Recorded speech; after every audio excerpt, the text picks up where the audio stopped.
प्यारे बच्चों, महेश गुरुजी की क्लास में आपका स्वागत है। बच्चों, एक टीचर का काम है स्टूडेंट्स के लिए, लर्नर्स के लिए चीज़ों को सरल बनाना।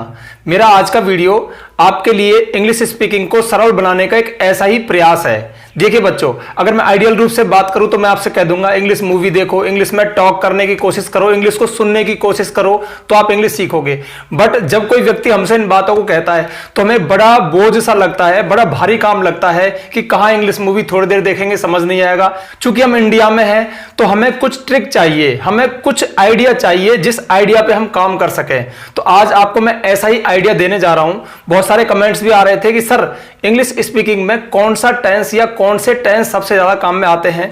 तो मैंने इस पर रिसर्च किया, वर्क किया, तो पाया कि 5 टेंस हैं जो इंग्लिश स्पीकिंग में सबसे ज्यादा काम में आते हैं। अगर वो 5 टेंस हमारे दिमाग में रहें तो हम थोड़ा इंग्लिश स्पीकिंग कर सकते हैं, सोच सकते हैं, इस दिशा में आगे कदम बढ़ा सकते हैं।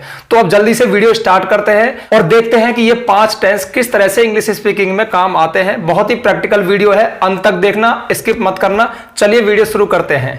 तो बच्चों, इंग्लिश स्पीकिंग में सबसे ज्यादा काम में आने वाले 5 टेंस में से पहला है प्रेजेंट कंटीन्यूअस टेंस। अब ये टेंस किस तरह से सबसे ज्यादा काम में आता है ये समझ लीजिए। देखिए, कोई भी 2 दोस्त हों या 2 परिचित व्यक्ति हों, जब भी फोन कॉल पर या आमने सामने मिले तो निश्चित ही हाय हेलो के बाद पहला सेंटेंस ये निकलता है, और क्या कर रहे हो या तुम क्या कर रहे हो। तो बच्चों, What are you doing, माना ए ने कहा What are you doing, तुम क्या कर रहे हो। तो आंसर क्या आएगा। जैसे हम फोन पे हैं तो यही बोलेंगे ना कि मैं पढ़ रहा हूं, मैं खाना खा रहा हूं, मैं टीवी देख रहा हूं। तो जो भी कहेंगे वो भी प्रेजेंट कंटीन्यूअस टेंस में होगा। I am watching a movie, I am reading a novel, I am taking dinner, मैं डिनर ले रहा हूं। अब यहां पे एक ध्यान रखने वाली बात, देखिए मैंने बोला I am watching a movie, मैं एक मूवी देख रहा हूं। तो बच्चों छोटी सी बात है, हमेशा ध्यान रखना, जो ए है ना ये जब भी अकेला आए तो ये आ बोलता है, और जब ये किसी वर्ड में होता है तो फिर ये ए बोलता है। जैसे मैंने कहा एप्पल, तो यहां पे ये ए बोलेगा एप्पल, ठीक है। लेकिन जब ये सिंगल अकेला आया तो ये आ बोलता है। तो I am watching a movie, मैं एक मूवी देख रहा हूं। अब जो प्रेजेंट कंटीन्यूअस टेंस है इसका स्ट्रक्चर बहुत ही सिंपल है। सबसे पहले सब्जेक्ट आता है, उसके बाद हेल्पिंग वर्ब्स है इज, एम, आर, और जो मेन वर्ब है उसमें आईएनजी लगता है, यानी फर्स्ट फॉर्म विद आईएनजी। तो बहुत ही सिंपल है। जब हम क्वेश्चन करते हैं तो सबसे पहले डब्ल्यूएच वर्ड आता है, उसके बाद हेल्पिंग वर्ब आता है, फिर सब्जेक्ट और फिर मेन वर्ब। यानी इस बात को आप हमेशा ध्यान रखना, WH word, helping verb, subject और फिर मेन वर्ब। यदि सेंटेंस सिंपल है तो सबसे पहले सब्जेक्ट आएगा, उसके बाद हेल्पिंग वर्ब आएगा, उसके बाद मेन वर्ब आएगा आईएनजी वाला, और जो भी आगे आपको कहना है वो। तो बच्चों इस तरह से आपको ध्यान रखना होगा, कोई भी बातचीत हो उसका first sentence present continuous tense में ही आता है, क्योंकि हम सबसे पहले यही पूछते हैं और क्या कर रहे हो, तो फिर सामने वाला बताता है मैं ये कर रहा हूं। और फिर अगर हम उसके बारे में पूछ करके किसी और के बारे में पूछें तो हम ये पूछ सकते हैं, जैसे what is your brother doing, तुम्हारा भाई क्या कर रहा है। तो आंसर क्या देगा, my brother is watching a movie, मेरा भाई एक मूवी देख रहा है। तो बच्चों यहां पे इन हेल्पिंग वर्ब्स का ध्यान रखना, जो एम है वो हमेशा आई के साथ आता है, जो इज है वो सिंगुलर सब्जेक्ट यानी ही, सी, इट या कोई नेम के साथ आता है, और आर है जो प्लूरल सब्जेक्ट वी, यू, दे या फिर कोई प्लूरल हो जैसे बॉयज हो, गर्ल्स हो, इस तरह से आता है। बच्चों बहुत ही सिंपल है। यहां पे आपको एक और रोचक बात बताता हूं। माना उसने पूछा कि तुम क्या कर रहे हो, तो व्हाट आर यू डूइंग हो गया, फिर वो कह रहा है कि मैं बैठा हूं। तो बच्चों देखो, मैं बैठा हूं छोटा सेंटेंस है, मैं बैठा हूं, ठीक है। बच्चों ताज्जुब की बात, ये सेंटेंस भी प्रेजेंट कंटीन्यूअस टेंस में ही बोला जाएगा। तो ये बोला जाएगा आई एम सिटिंग, मैं बैठा हूं। बच्चों होता क्या है, बैठना, पढ़ना, खड़े होना, ये जो वर्ब हैं, ये जो क्रियाएं हैं, ये जब प्रेजेंट कंटीन्यूअस टेंस में होती है तो हिंदी में इनको हम ऐसे नहीं बोलते मैं बैठ रहा हूं, मैं खड़ा हो रहा हूं, मैं पढ़ रहा हूं। हम बोलते हैं मैं बैठा हूं, यानी बैठने की जो अवस्था है वो लगातार जारी है। और जब कोई काम लगातार जारी होता है तो वो प्रेजेंट कंटीन्यूअस टेंस में ही लिखा जाता है। तो आई एम सिटिंग, मैं बैठा हुआ हूं, या मैं खड़ा हूं तो आई एम स्टैंडिंग, मैं खड़ा हूं। इस तरह से बच्चों पहला सेंटेंस बातचीत का प्रेजेंट कंटीन्यूअस टेंस में ही आता है। ये आप भी फील कर रहे होंगे, इसलिए मैंने इसका जिक्र किया। इसका स्ट्रक्चर बहुत सिंपल है, आप देख चुके हो। जब क्वेश्चन करेंगे तो इस तरह से, आंसर आएगा तो इस तरह से, और खड़ा बैठा वाली बात मैंने आपको बताई दी। बच्चों इंग्लिश स्पीकिंग में दूसरा सबसे जरूरी टेंस है प्रेजेंट इंडेफिनिट टेंस। देखिए, जब भी दो व्यक्ति पहली बार मिलें या उनमें थोड़ी घनिष्ठता बढ़ने जा रही है, वो एक दूसरे के बारे में अधिक जानने की कोशिश कर रहे हैं, अधिक बता रहे हैं, यानी उनमें मित्रता होना शुरू हो रही है, तो ऐसी स्थिति में वो अपनी पसंद नापसंद एक दूसरे को बताते हैं, पूछते हैं, अपनी जॉब के बारे में बताते हैं, अपनी दिनचर्या के बारे में बताते हैं और आदतों के बारे में बताते हैं। तो बच्चों, पसंद नापसंद, जॉब, दिनचर्या, आदत की बातें प्रेजेंट इंडेफिनिट टेंस से बताई जाती हैं, पूछी जाती हैं। तो बच्चों ध्यान रखना, जब भी दो अनजान व्यक्तियों में मित्रता होने जा रही है, वे एक दूसरे के घनिष्ठ होने जा रहे हैं, तो शुरुआत की बातें लगभग इस टेंस में हुआ करती हैं। अब इस टेंस की बातों को समझने से पहले इसका स्ट्रक्चर देख लेते हैं, जो कि बहुत ही सिंपल है, हो सकता है कि आपसे आता भी हो। देखिए, बहुत सिंपल है, सब्जेक्ट प्लस मेन वर्ब का फर्स्ट फॉर्म। यदि हमारा सब्जेक्ट सिंगुलर है, एक वचन है, ही, सी, इट या कोई नेम है, तो वर्ब की फर्स्ट फॉर्म में हम एस अथवा ईएस लगा देते हैं। यदि हम किसी से प्रश्न करें या कोई सेंटेंस नेगेटिव बोले, नकारात्मक बोले, तो हेल्पिंग वर्ब डू अथवा डज का प्रयोग करते हैं। अब डू और डज दो है, तो बच्चों सब्जेक्ट का चक्कर है। यदि हमारा सिंगुलर सब्जेक्ट है, ही, सी, इट या कोई नेम, तो हम डज हेल्पिंग वर्ब का यूज करते हैं। यदि हमारा सब्जेक्ट प्लूरल है, आई, वी, यू, दे या कोई प्लूरल नेम हो, तो हम डू का यूज करते हैं। अब देखिए सेंटेंस एग्जाम्पल, जैसे ए ने पूछा, क्या तुम चाय लेना पसंद करते हो? क्योंकि नई नई दोस्ती हुई है, पसंद नापसंद पूछ रहे हैं, तो do you like to take tea? Do you like to take tea? क्या आप चाय लेना पसंद करते हैं? तो बी ने कहा, नो, नहीं, I don't like to take tea, मैं चाय लेना पसंद नहीं करता हूं या मैं चाय नहीं लेता हूं। अगर वो कहता कि हाँ मैं चाय लेता हूं, तो यहां बोलता yes I like to take tea, हाँ मैं चाय लेना पसंद करता हूं, या यस आई टेक टी, हाँ मैं चाय लेता हूं। इसके अलावा चाय के अलावा कोई भी चीज पूछे, क्या तुम पसंद करते हो, तो इसी तरह से आएगा। जैसे do you like to watch movies? क्या आप मूवी देखना पसंद करते हैं? Yes I like to watch movies, हाँ मैं मूवी देखना पसंद करता हूं। Do you like to read novels? क्या आप नॉवेल्स पढ़ना पसंद करते हैं? Yes I like to read novels, हाँ मैं नॉवेल्स पढ़ना पसंद करता हूं। Do you like to go for morning walk? क्या आप मॉर्निंग वॉक जाते हो या जाना पसंद करते हो? Yes I like to go for a morning walk, हाँ मैं मॉर्निंग वॉक पे जाना पसंद करता हूं। अब देखिए, जो लाइक वर्ड आ रहा है, इसके बिना भी ये चीजें हो सकती हैं। जैसे do you go for morning walk? क्या आप मॉर्निंग वॉक पर जाते हो? Yes I go for a morning walk, हाँ मैं मॉर्निंग वॉक पर जाता हूं। यानी जो लाइक वर्ड है, आप इसको ऐसा मत लेना कि ये जरूरी है, इसके बिना भी प्रश्न पूछा जा सकता है और आंसर दिया जा सकता है। अब नेक्स्ट बात है जॉब की। तो जॉब की बातें किस तरह से पूछते हैं? What do you do? आप क्या करते हो, मतलब आपका काम क्या है, आप करते क्या हो? तो सामने वाला बताता है I work in an office, में एक ऑफिस में काम करता हूं। उस ऑफिस को भी हम मेंशन कर सकते हैं जिसमें वो काम करता है। जैसे I work in Reliance office, मैं रिलायंस के ऑफिस में काम करता हूं। इस तरह से आंसर दिया जा सकता है। या फिर बच्चों, इसको बिना इस टेंस के भी एक सिंपल सेंटेंस में बताया जा सकता है। जैसे व्हाट डू यू डू? आप क्या करते हैं? तो वो बता सकता है I am a supervisor in an office, में एक ऑफिस में सुपरवाइजर हूं। उस ऑफिस का नाम मेंशन कर सकते हैं। आई एम अ टीचर, मैं एक टीचर हूं। आई एम अ डॉक्टर, मैं एक डॉक्टर हूं। यानी बिना टेंस के, बिना इस टेंस के सिंपल सेंटेंस में, सिंपल सेंटेंस में क्या होता है? सब्जेक्ट, यदि प्रेजेंट की बात है तो इज एम आर, उसके बाद आपका जो भी पद है, पोस्ट है, आप उसको कह सकते हो।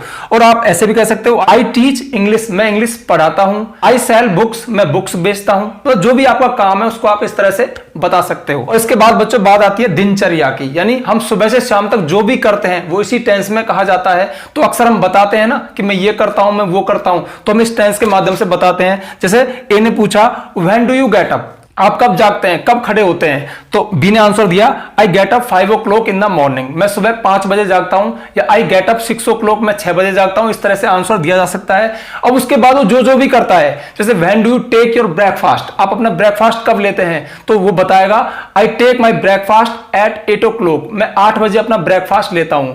And what do you do after breakfast? Breakfast के बाद क्या करते हो? तो बता सकता है after that I get ready for my office, उसके बाद मैं ऑफिस के लिए तैयार होता हूं। When do you go to office? तो आप बताते हो I go to office at 10 o'clock, मैं 10 बजे ऑफिस जाता हूं। तो जो भी आपकी दिनचर्या है, जो भी आपका डेली रूटीन है, वो इसी टेंस में कहा जाता है। और जब दो व्यक्ति एक दूसरे के बारे में जानकारी हासिल करते हैं तो निश्चित ही दिनचर्या की बात करते हैं, जो इसी टेंस में आती है।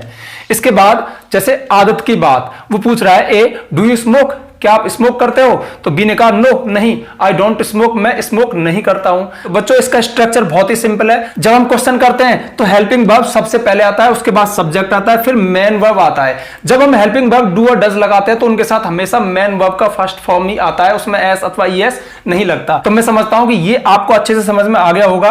बहुत ही सिंपल बात है, यानी जब भी आप किसी से दोस्ती करने जा रहे हो, जानकारी बढ़ाने जा रहे हो, तो हम इस टेंस का यूज करते हैं। और बच्चों ये तीसरा टेंस है फ्यूचर इंडेफिनिट टेंस। इसके बारे में बताने से पहले मेरे दिमाग में एक आइडिया आया।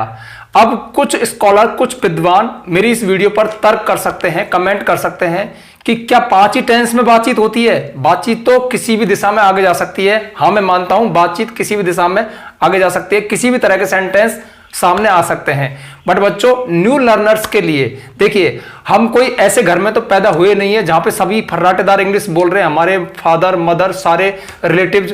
हम तो एक ऐसे परिवार में पैदा हुए हैं जहां पर इंग्लिश का कोई माहौल नहीं है और हम अपने काम के लिए, अपने जॉब के लिए इंग्लिश सीखना चाहते हैं। तो फिर हम करें क्या?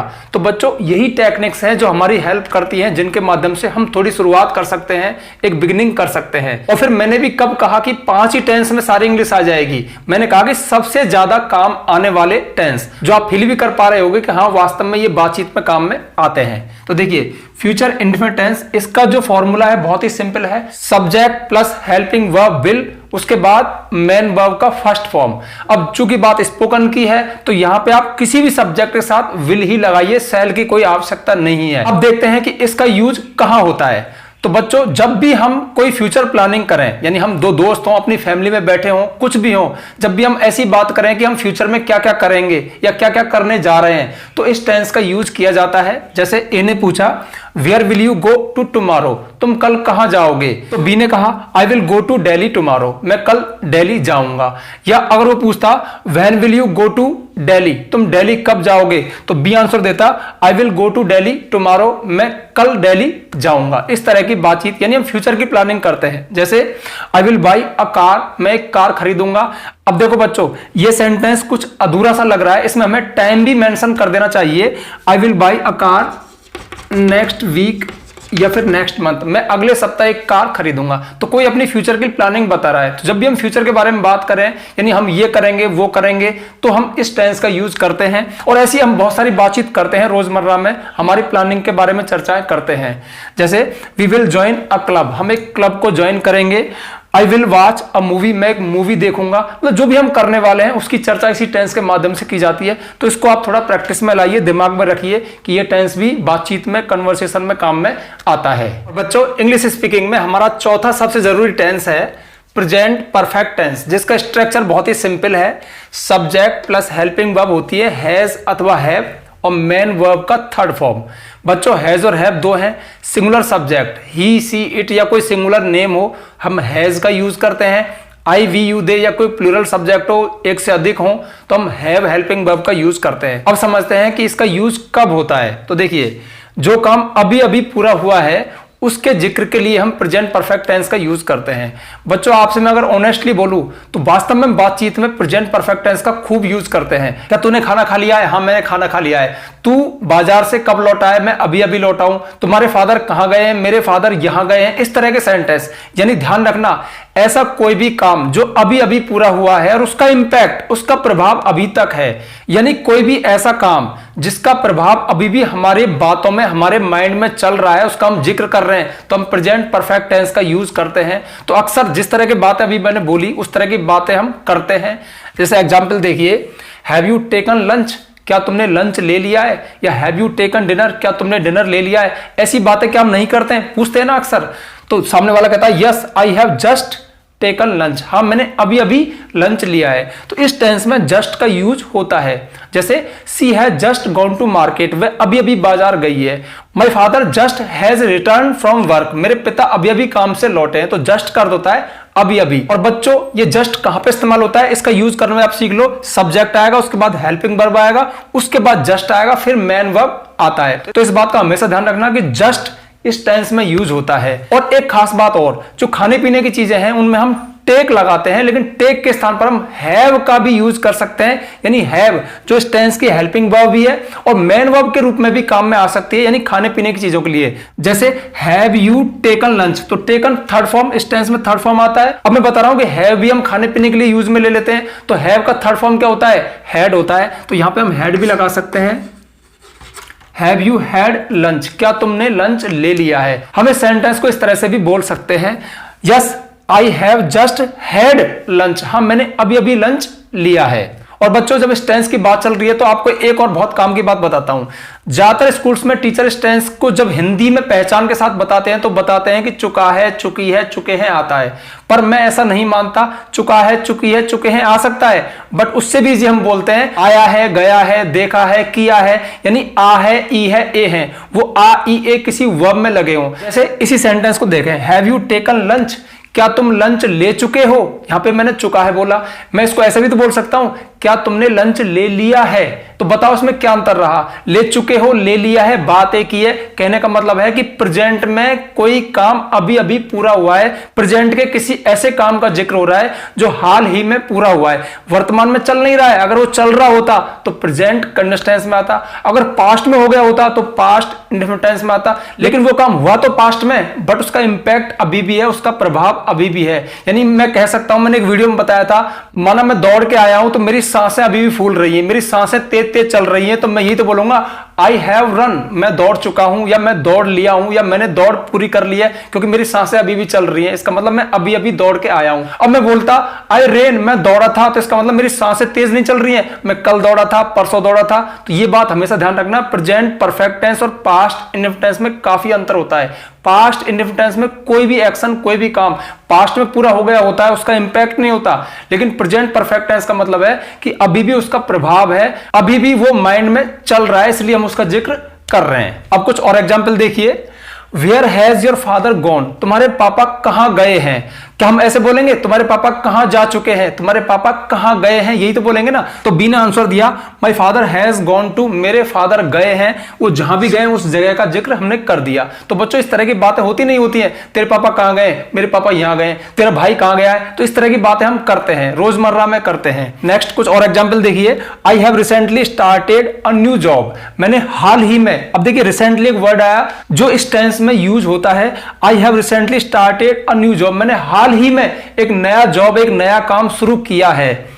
I have bought a new house, मैंने एक नया घर खरीदा है। यानी जो घर खरीदा है वो हाल ही में खरीदा है, अभी भी वो मेरे माइंड में चल रहा है, मैं लोगों को बताता फिर रहा हूं कि मैंने घर खरीदा है। अब वो घर माना 5 साल पहले खरीदा होता उसने, या 1 साल पहले खरीदा होता, तो वो कहता मैंने एक घर खरीदा था। लेकिन वो अभी अभी खरीदा है, अभी उसकी रजिस्ट्री हुई होगी, तो अभी अभी लोगों को बताता फिर रहा है कि मैंने घर खरीदा है। लोग उससे पूछ रहे हैं भाई तूने ये घर कितने का खरीदा है, कब खरीदा है, तब भी प्रेजेंट परफेक्ट टेंस है। तो बच्चों हम बातचीत में अक्सर ऐसे बहुत सारे कामों की चर्चा करते हैं जो अभी अभी पूरे हुए हैं, उनके जिक्र के लिए हम प्रेजेंट परफेक्ट टेंस का यूज करते हैं, जिसका स्ट्रक्चर बहुत सिंपल है, subject plus has have plus third form. और प्रश्न बनाने का फॉर्मूला आपको पता ही है कि प्रश्न में तो सबसे पहले WH वर्ड आता है, उसके बाद हेल्पिंग वर्ब आता है, उसके बाद सब्जेक्ट आता है। आप 2-4 दिन बोलोगे तो आपको ये चीज प्रैक्टिस में आ जाएगी। और बच्चों अब सबसे आखिर में ये 5वां टेंस है, पास्ट इंडेफिनिट टेंस। तो बच्चों इसका यूज कब होता है? जब भी हम पास्ट के कार्यों की चर्चा करें, यानी ऐसा कोई भी काम जो कभी भूतकाल में हुआ, वो अगर चर्चा में आ रहा है तो इस टेंस के माध्यम से हमारी जुबान से बाहर आएगा। इसका स्ट्रक्चर बहुत सिंपल है, सब्जेक्ट प्लस मेन वर्ब का सेकंड फॉर्म, यानी पास्ट इंडेफिनिट टेंस में सब्जेक्ट प्लस मेन वर्ब का सेकंड फॉर्म आता है। और यदि हमारा सेंटेंस नेगेटिव या इंट्रोगेटिव है तो हेल्पिंग वर्ब डिड का यूज किया जाता है। बट एक बात हमेशा याद रखना, डिड के साथ हमेशा मेन वर्ब का फर्स्ट फॉर्म आता है। आप ऐसा ना करें कि डिड भी लगा दें और सेकंड फॉर्म भी लगा दें, तो सेंटेंस रॉन्ग हो जाएगा। अब एग्जाम्पल देखिए, what did you do yesterday, कल तुमने क्या किया था। तुम्हारे दोस्त ने तुमसे पूछा what did you do yesterday, कल तुमने क्या किया था, तो आपने आंसर दिया आई स्लेप्ट ऑल डे, मैं पूरे दिन सोया। या उसने जो भी किया उसको सेकंड फॉर्म से बताएगा, जैसे आई वॉच्ड अ मूवी, मैंने एक मूवी देखी। आई रोट अ नोवेल, मैंने एक नोवेल लिखा। या आई प्रिपेयर्ड माई असाइनमेंट, मैंने अपना असाइनमेंट पूरा किया। जो भी काम किया सब सेकंड फॉर्म से आएगा। अब बच्चों एक खास बात, जो टाइम होता है ना, yesterday, last week, last month, last night, उसको हम फर्स्ट में भी कह सकते हैं। Yesterday I watch an English movie, कल मैंने एक इंग्लिश मूवी देखी थी। तो इस तरह से हम जो टाइम है उसको पहले भी मेंशन कर सकते हैं बातचीत में या फिर रिटर्न में। आपको इससे डरना नहीं है कि पहले क्यों लगा दिया, हम पहले भी इसका जिक्र कर सकते हैं। अब जैसे when did you buy this car, तुमने ये कार कब खरीदी? तो आंसर आया I bought it last year, मैंने ये लास्ट ईयर में खरीदी थी। तो बच्चों कोई भी काम जो पास्ट में हो वो अगर बातचीत में आ जाए, उसकी हम चर्चा करें तो वो सेकंड फॉर्म से कहा जाएगा। अगर प्रश्न पूछ रहे हैं तो हेल्पिंग वर्ब डिड आता है, जैसे व्हाट डिड यू डू। और प्रश्न का स्ट्रक्चर हमेशा ध्यान रखना, WH वर्ड आता है, फिर हेल्पिंग वर्ब, फिर सब्जेक्ट, फिर मेन वर्ब। अब डिड के साथ देखो डू आया, डू यहाँ पे मेन वर्ब है, उसका फर्स्ट फॉर्म आया। तो बच्चों मैं समझता हूं कि इन 5 टेंस के माध्यम से आपको थोड़ी हेल्प मिलेगी, थोड़ा बेनिफिट मिलेगा। आप सोचोगे कि यार सेंटेंस को इस टेंस में बोला जाए, मतलब आपको एक आधार मिला, एक बेस मिला कुछ शुरू करने के लिए। हालांकि यह भी सच है कि इंग्लिश स्पोकन के लिए आपको इंग्लिश के एनवायरमेंट, इंग्लिश के माहौल में रहना जरूरी है। बट चूंकि हमारे पास एनवायरमेंट नहीं है तो हम इस तरह से इन टेक्निक्स को दिमाग में रखते हुए भी थोड़ा बहुत प्रयास कर सकते हैं। और बच्चों अगर इंग्लिश स्पोकन का मैं आपको एक ही उपाय बताऊं सबसे सॉलिड, तो वही है ये नकल करके सीखी जाती है, क्योंकि ये एक लैंग्वेज, एक भाषा है और कोई भी भाषा नकल से आती है। एक छोटा बच्चा नकल से ही कोई भाषा सीखता है। तो जब हम एक माहौल में रहते हैं और ऐसे लोगों के बीच रहते हैं जो इंग्लिश बोलते हैं, तब हम ऑटोमेटिकली उनकी नकल करते हुए, सुनते हुए ऑटोमेटिकली वो लैंग्वेज सीख जाते हैं। बट चूंकि माहौल नहीं है तो फिर हम जैसे टीचरों को आपके लिए इस तरह के वीडियोस बनाने पड़ते हैं। तो बच्चों थोड़ी सी प्रैक्टिस कर लेना, फटाफट से वीडियो को लाइक कर दो, ज्यादा से ज्यादा शेयर करो। अगर आप चैनल पे नए आए हो तो चैनल को सब्सक्राइब करना, बेल आइकन प्रेस करना, ताकि आपको आने वाले वीडियोज के नोटिफिकेशन मिल जाए। आज के लिए बस इतना ही, मिलते हैं नेक्स्ट वीडियो में नेक्स्ट टॉपिक के साथ, तब तक के लिए बाय।